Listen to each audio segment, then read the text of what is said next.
It's actually called lipogenesis. So when people actually, and I'll keep it real simple, but when you get really tired after you eat, what's happening is your body is actually converting all that excess sugar that would normally store in your body, it's converting it into fat, lipogenesis. You're making fat. You're actually feeling yourself get fatter, where, oh man, you know, I shouldn't have eaten While that. you're in the food coma. While you're in the food coma, that's literally what's happening.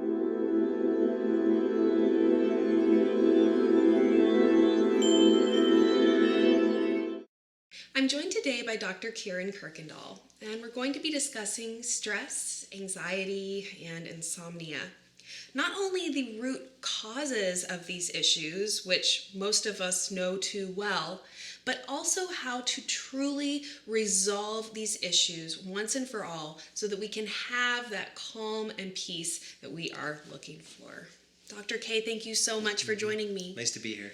So let's talk about stress. You've worked with over 40,000 patients. Is stress something that is common among the people you work with? Is this kind of an isolated thing? Well, the Harvard Medical Journal says that the 80% of all doctors' visits is stress-related now. So, I mean, that's actually their side of it. The reality is, you know, we're looking at stress, about stress reduction. We're doing yoga for stress reduction. We're doing breath work for stress reduction. That's all very, very important. And it's important to understand some basic concepts and basic physiology. So let's try to break it down to where it's easy to understand, right? So you only have two fuels that run your brain, which is oxygen and glucose. That's it. That's all you have. You have oxygen that you get from your bloodstream, right? Because you have literally liquid oxygen pumping through your veins, kind of like the movie Ibiza, right? Where they're breathing liquid oxygen, right? That's what we breathe. It's really amazing. The other part is glucose, right? And glucose comes from our blood sugar from what we eat, right? And if your glucose is doing this all day, where it's going up and it's going down, it's going up and it's down, and this is most people, right? And you can't fly a plane very long like this. You're eventually going to crash into something. And that's what is happening with a lot of our blood sugar dysregulation. Wow. If you remember back in some of the years ago, there was Dr. Pepper or Coca-Cola would say, have a Coke at 10, 2, and 4. 10, 2, and 4. Well, those are blood sugar times. 10 o'clock is after 8 o'clock, right? Where people usually crash after eating breakfast or not eating, like having a croissant with a, triple shot venti latte, super gulp, right? We got that. Then there's 2 o'clock right after noon, where we eat too much Mexican food on our break with our clients that we don't want to talk to. And you know what I'm saying? And then we crash again before dinner. I think everybody knows that after lunch crash, and you're just sitting there and you can barely keep your eyes open. And that's what that is it's actually called lipogenesis. So when people actually, and I'll keep it real simple, but when you get really tired after you eat, what's happening is your body is actually converting all that excess sugar that would normally store in your body, it's converting it into fat, lipogenesis. You're making fat. You're actually feeling yourself get fatter, where, oh man, you know, while you're in the food coma. While you're in the food coma, that's literally what's happening. And so flying your plane like this, eventually you're going to crash. And as you do this, what that tells you is that your blood sugar, if people in your family, your loved ones get hangry if they don't eat, that's a definite blood sugar. If you get anxious if you don't eat, if you feel shaky, you feel jittery, or you actually feel energized after you eat, these are all good signs that you have blood sugar issues. If you can't lose weight, all of those things, that's blood sugar dysregulation. Now, what's important to know about that is as your blood sugar is going up and down and up and down, it's like me coming over and strangling you, because your brain is being fueled by either oxygen or glucose. We'll just talk about glucose right now to make it easy, but if your blood sugar is all over the place, it's like you're not getting enough. So what happens if I were to start to strangle you? You would, oh, what are you doing? And you'd start to kind of get nervous, and then you'd start to fight me, fight or flight. And then eventually you would kind of get just depressed, because you literally, if I kept you down there long enough and I could keep you alive, I mean, it's kind of a gruesome experience, but literally you just kind of get into this state of despair and depression because you're not getting oxygen or glucose, which is fuel, to the brain. So that's glucose. And you'll see it. Look at Starbucks at those times, 10, 2, and 4. And also there's a very angry crowd at like 8 in the morning on the way to work. You have to battle traffic to go by it usually. But their blood sugar's crashing, so they're looking for that blood sugar fix, so they go in and get 40 to 60 grams of sugar in their coffee, right? And then they're back up again, but you're doing this, and all the while your blood sugar does this. Every time it drops, your adrenal glands have to fire cortisol. They have to, otherwise you pass out. This is what keeps people waking up in the middle of the night. Cortisol drops because your blood sugar is just a mess, right? Because you're eating the wrong thing, you're stressed out, and you wake up, you're like, wow. Some people startle out of bed. That's a cortisol adrenaline surge happening in the middle of your sleep, and that really shows your body's physiology is very off. Wow. So, then there's oxygen, which is an important thing. And a lot of us, we don't breathe enough because we're on the state of emergency all the time. We're constantly running from the tiger trying to get things done during the day. And so literally the diaphragm, that moves from the moment you're born to the moment your soul leaves your body and you, I don't remember the name of that, but there's actually a name, your last breath, where it goes out. Your body de-innervates because you're no longer there, and physically the diaphragm just relaxes, all the oxygen comes out. Well, that muscle moves 24/7 your whole life, and if it's in a state of super tone or really tight because you're constantly stressed, people don't breathe. So that's one thing. So, and then a lot of women, are having hormone imbalances because of this blood sugar roller coaster. Yeah. And that causes a lot of imbalance with our ability to have enough oxygen, meaning blood, because you guys will end up, having very heavy menstrual cycles. So you're hemorrhaging oxygen, right? You're hemorrhaging blood. And so now you have no oxygen, no glucose, and you go to your doctor and you say, doctor, what's wrong with me? Well, we need to put you on anxiety medication. We need to put you on a medication for your stress, give you a pain relaxer. Which is like going into an auto mechanic and saying, well, I'm not putting the right fuel into the gas tank. I'm going to use diesel. I know it says regular unleaded, but I don't want to put water in the radiator, I don't want to actually clean the air filter, and your mechanic would say, this is nuts, but this is what's happening in medicine. Just for a moment, I love that analogy. Like if you went to your mechanic and you were like, so this whole oil change thing, I'm not really into that. I need you to make my car run without gas, without oil changes, without water in the radiator. I need you to make my car run. Yes. Without me doing anything. And this is happening every single day in this country and worldwide, and this is what's called standard of care. Yeah. And I'm not at all in any way throwing anything at anyone. It's just we need to, time is changing. Our educational system and what we have available to us is changing rapidly through the use of the internet and through medicine and new information all the time. And we need to upgrade always. And it's time we start talking about the simple. Let's simplify this thing. We've made medicine so darn complicated, and it's by the default of ego to try to look good, and let's simplify things because it's really not a complicated business. It's really not, and we've made it nuts. Yeah. Yeah. So thinking about. And I talk about blood sugar a lot on this channel. It's, like you said, this constant thing where if we're eating processed foods, we're drinking sodas, we're eating too much sugar, we're, like you said, kind of on this blood sugar roller coaster. So, and I think that you're, kind of like the analogy of, it's like somebody coming over and almost like strangling you. It does kind of illustrate how stressful that is on the body. Yes. So what you're saying is this kind of physical stress we're creating internally then actually kind of manifests as the physical stress that we end up feeling. So one of the most important things, number one, is that we get the blood sugar to stabilize. This going up and down on the roller coaster is going to cause a lot of issues for people. Literally, the oxygen and glucose imbalances, every time it drops, your cortisol spikes and it fires up. Every time that happens, it affects your neurotransmitters, which is how you feel. And if you're happy or sad, it affects your female hormone physiology, period. Because your adrenals actually produce a large part of the female hormones, and so do the ovary and the uterus, right?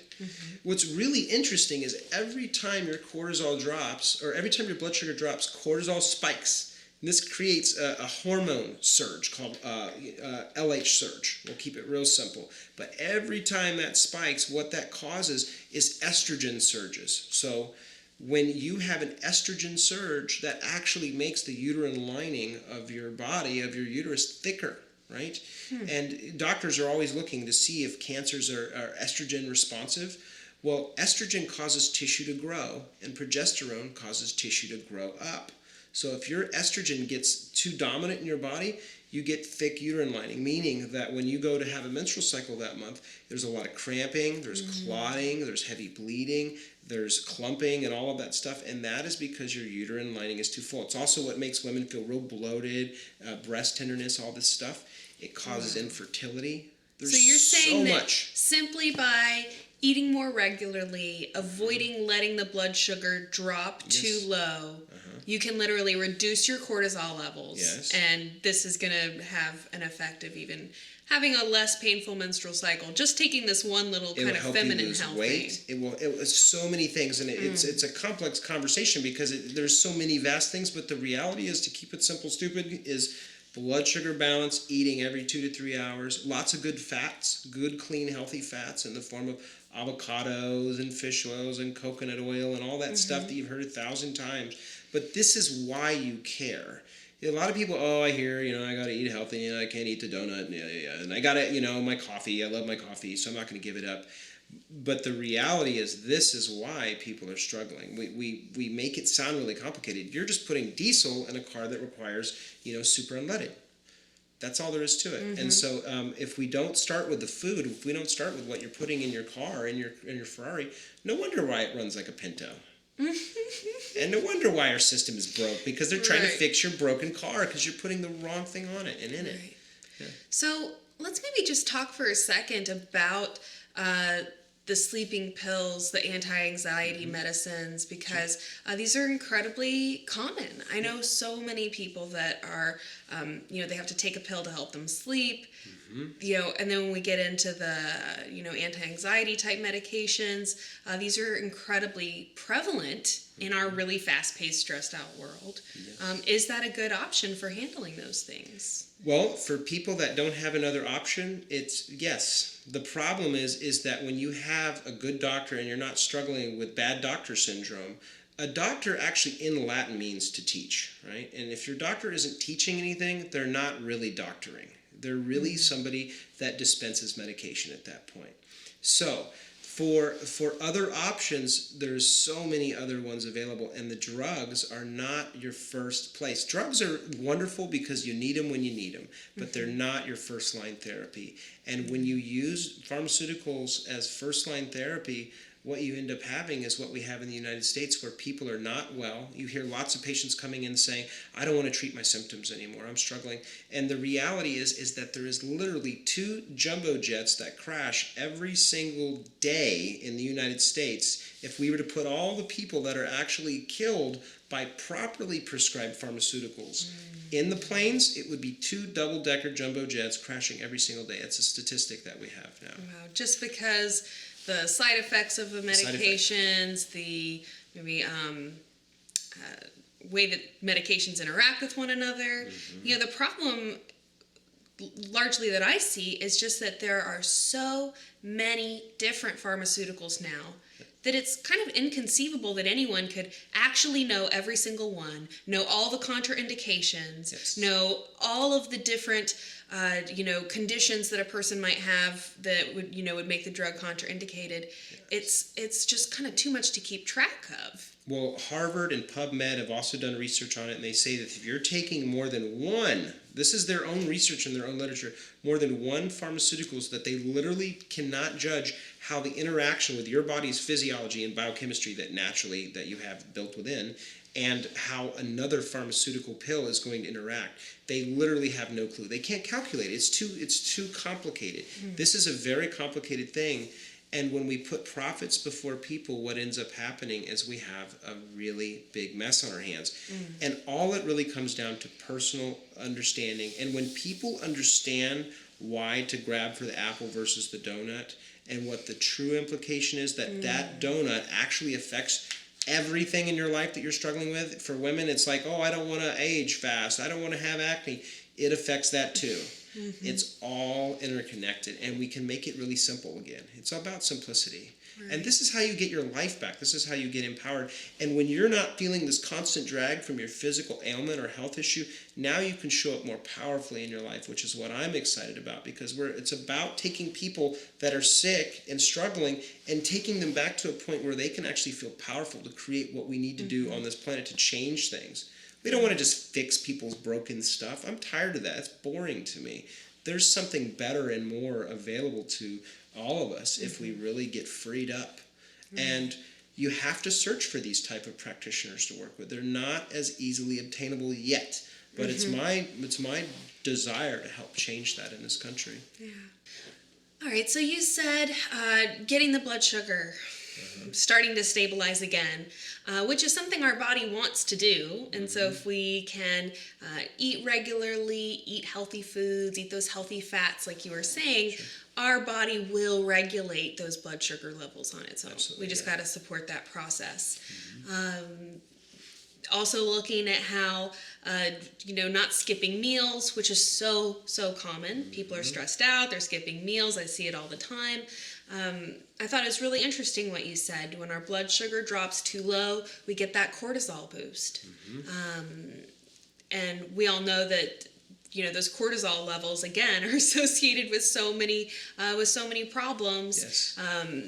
Getting those levels under control. What are some other things that people could do, like right now? Or what were some of the most helpful things you've seen among your clients? One of the things is fiber, getting enough fiber in every day. The insoluble fiber, soluble and insoluble fiber will help cause that blood sugar not to go, down and up and down and up. It starts to cause it to just balance out. That's number one. Number two is getting more water in the body. And I know it's like, oh, we got it, put water in the radiator of the car. But the thing is that if you've taken any chemistry, water is the universal solvent, right? And so that water actually puts out fire. It puts out inflammation. It's what gets the bugs off your windshield, right? And so when you use the water, this is what allows your kidneys to detoxify. It's what allows the oil filter or the liver to detoxify. And why that's important and wonderful is the root of all disease is inflammation, period. At the end of the day, the cause of disease is inflammation. Now, we'd say, well, what causes inflammation? Well, infection, improper food, stress, electromagnetics, emotional stuff. On and on and on, right? Many things. But at the end of the day, water decreases inflammation. So that's one. And it's important to know that inflammation, right? When you bang your knee, it gets red and swollen, or you put your finger in your mouth after you burn it on a hot stove. And what's happening is it's doing physiologically what it should. So we want to calm the inflammation. Now, your knee is made up of just trillions and trillions of cells. And every one of these tiny little cells is a multi-lipid bilayer of fat, right? And that's why fats are so important. Well, on each one of these trillions of cells that your body is made up, and not just your knee, your whole everything that comprises you, is insulin, right? Insulin receptors. Leptin, which is the ability to feel I'm full. Why a lot of people, they feel like, oh, after I eat, I'm still craving chocolate. That's leptin resistance. That's insulin resistance. Your stress hormone, that's cortisol resistance. So we can't get cortisol into the cell. And then all your female hormones, they all have, it's really an amazing complex system that all of these receivers can't get in. Well, if you're inflamed, all of those, you start getting resistance. You can't lose weight, you can't sleep, you feel anxious. So drop the inflammation in your body, and then you will get those things to shift along with blood sugar. And blood sugar's one of the key ways to drop the inflammation. And I think that just in you explaining that, it just reiterates again how everything is connected. Everything is interdependent. We start eating a healthier diet that contributes less to inflammation. We see these improvements in our sleep, in our stress, in our ability to control our weight. And just, one of the most common questions I get is about, motivation. How do I get motivated? I'll be doing really, really well, and then I fall off the bandwagon. What do I do? And recognizing that a lot of our motivation, our positivity, our outlook, and ability to approach our lives in a happy way or positive way also comes back to your diet. and controlling inflammation and controlling stress. And, we just get all of these little positive feedback loops. And that really, for me, is, why I'm so passionate about holistic health, is because I really do see that once you just start improving any one of these little areas, you have drastic effects in areas that you maybe didn't even realize were going to benefit. When people start losing weight when they weren't even intending to, because they started trying to improve their diet to get rid of their arthritis or whatever it is. Yes. You really start seeing how everything really does depend on one another, and how much benefit you can have by doing relatively small changes in your lifestyle. Makes a huge difference. I like to call it getting the rocks out of your backpack, and we want to look for the individual's biggest rock. What's the biggest rock that's holding you back? We take, some people it's blood sugar, other people it's they're just toxic. They can't can't methylate or detoxify the body. So we look at the individual, tailor-made, and remove that big rock, and already they're walking faster. Right. To make it simple. Yeah. Awesome. Dr. K, thank you so much. This is just so enlightening, and I really do appreciate you taking the time here today. Yeah, enjoy it. Thanks. Thank you so much for watching this video. Definitely let me know if you have requests for future videos, or if you maybe have some questions after what was shared here today. I do hope that you will subscribe to our channel so you can come back and join us again soon. If you'd like to find out more information about Dr. Kuykendall, you can visit him at lifeempowered.com. Thank you so much for watching, and I'll see you in the next video.